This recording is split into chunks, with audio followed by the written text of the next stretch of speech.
تو پرانے ایسٹیمیٹس تو ریڈی ہیں کہ کیا کیا بلڈنگ کو رینوویشن کے لیے کون سے کام کرنا باقی ہے. اس کے بعد بھی ایک نیا ایسٹیمیٹ بھی اگر ضرورت پڑتا ہے تو وہ بھی بنانے کا منسٹر صاحب نے احکام جاری کیا ہے اور کہا ہے کہ اگر کوئی ضرورت ہے اور بھی پرانا ایسٹیمیٹ کے علاوہ بھی اور بھی کچھ ٹیک اپ کرنا ہے یہ بلڈنگ کو پروٹیکٹ کرنے کے لیے. اور یہاں جو فیسلٹیز نہیں ہیں اس تعلق سے بھی بات ہوئی, جو ویکنسیز ہیں اس تعلق سے بھی بات ہوئی ہے کہ اس سے پہلے فیکلٹی کی ویکنسی اور سپیس کی کمی کی وجہ سے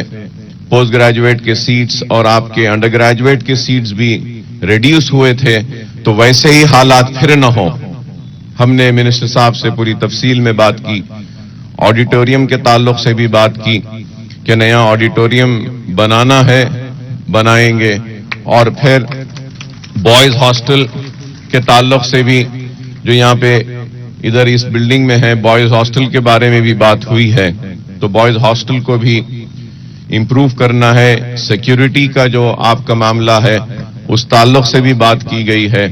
اور میں نے اپنی طرف سے امپورٹنٹ بات منسٹر صاحب سے یہ کہا ہے کہ آپ کی جو لائبریری ہے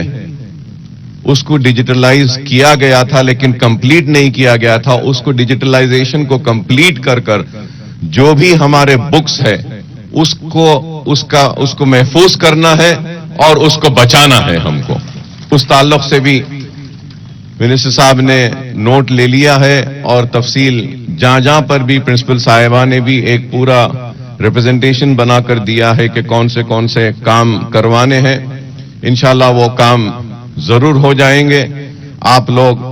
مطمئن رہیے اور ہماری بارہا کوشش یہی رہی ہے کہ یہ جو تعلیم کا نظامیہ طبی کالج میں طبی تعلیم کا جو اردو میڈیم میں جو یہ ہوتا ہے اس کو باقی رکھیں, اس کو زندہ رکھیں اور اس کو آگے بڑھا کر اور لے جائیں. اور ہم کوشش کریں گے کہ سارے ہندوستان میں آپ کا ادارہ اور یہ ادارہ نہ صرف مشہور تو ہے ہی, لیکن یہاں کے کوالٹی آف ایجوکیشن کو بھی ہم امپروو کریں, کوالٹی آف ٹریٹمنٹ کو بھی امپروو کریں, کوالٹی آف کیئر کو بھی کریں. تو آپ تمام کی بھی ذمہ داری ہے کہ آپ لوگ زیادہ سے زیادہ ان پیشنٹس بھی لائیں اور لوگوں کو لا کر دیں, کیونکہ میں یہ کہوں گا کہ بہت سارے علاج آج یونانی میں جو ہیں میں نہیں سمجھتا ہوں کہ کسی اور میں ہے. دنیا ترقی کرنے کے بعد بھی, جیسے کہ میں سب سے پہلے 10 برس تک یہ میرے حلقے میں آتا تھا, چندرائن گٹا حلقہ اسمبلی میں تھا 10 برس, لیکن پھر بعد میں حلقہ ٹوٹنے کے بعد یہ چار مینار میں آیا. تو جب تک میں تھا تو یہ ساری عمارتیں یہ سب نہیں تھیں. الحمدللہ اس وقت ہی ہم منظور کروا کے آہستہ آہستہ یہاں سے عمارتوں کو اور بھی انفراسٹرکچر کو ہم نے امپروو کیا. بعد میں وہ سلسلہ احمد پاشا قادری صاحب بھی رکن اسمبلی تھے اس حلقے کے, تو انہوں نے بھی کافی محنت کی اور اس ادارے کی ترقی کے لیے ان کی جانب سے جو بھی ممکن کوشش تھی وہ کی. اور آج ممتاز احمد خان صاحب چار مینار کے رکن اسمبلی ہیں, تو ممتاز احمد خان صاحب بھی اپنی جانب سے مجلس اتحاد المسلمین کی جانب سے جو بھی ممکن تعاون ہوتا ہے کرتے آئے ہیں تاکہ آپ کے مسائل کا حل ہو.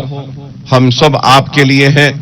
اور اس ادارے کی ترقی کے لیے ہماری جانب سے جو بھی ہماری خدمات ہیں ہم برابر آدھی رات کو آپ کے لیے حاضر ہیں اور آپ کی خدمت کرنے کے لیے. اور یہ بھی میں ضرور کہوں گا کہ بہت ہی حرکیاتی کہوں گا, اردو میں کہتے ہیں حرکیاتی منسٹر ہیں ہریش راؤ صاحب, کہ کیسا بھی وقت نکالتے ہیں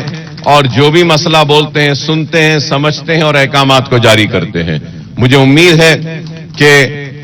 یونانی میڈیسن میں بھی ہریش راؤ صاحب کا تعاون رہے گا اس کی ترقی کے لیے اور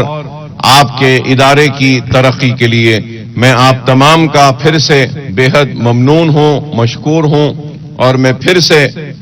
اہلیانہ نے پرانے شہر، مجلس اتحاد المسلمین اور میرے ساتھی اراکین اسمبلی، نظامیہ طبی کالج کے سٹاف، سٹوڈنٹس کی طرف سے آپ تمام کا، ہریش راؤ صاحب کا، پرنسپل سیکرٹری صاحب کا اور میڈم کا اور سب کا استقبال کرتا ہوں، اور پھر سے یہ اپیل کرتا ہوں کہ ویکسینیشن پر توجہ دیجیے، آپ ماسک لگائیے، سینیٹائزیشن کا زیادہ سے زیادہ استعمال کریے، اور آپ کو، ہم کو، سب کو مل کر کووڈ کو ہم کو شکست دینا ہے۔ یہ ایک ایسا وقت ہے جس میں ہم سب کو آپس میں مل کر کام کرنا ہے۔ قابل مبارکباد ہیں front line workers, nursing staff, doctors, سب کا، جو لوگ یہ کووڈ کی لڑائی میں آگے بڑھ کر کام کر رہے ہیں، میں ان تمام کا بھی شکریہ ادا کرتا ہوں، اور اللہ سے دعا کرتا ہوں کہ اللہ سبحانہ وتعالی آپ کو، ہم کو، ہمارے عزیزوں کو، ہمارے بزرگوں کو، سب کو اس کووڈ سے محفوظ رکھے۔ جو لوگ کووڈ سے متاثر ہیں ان کو اللہ شفا دے، ان کو صحت دے، اور آپ کو اور ہم سب کو کووڈ سے محفوظ رکھے۔ اللہ سے دعا ہے کہ اللہ ہماری ریاست تلنگانہ کو ترقی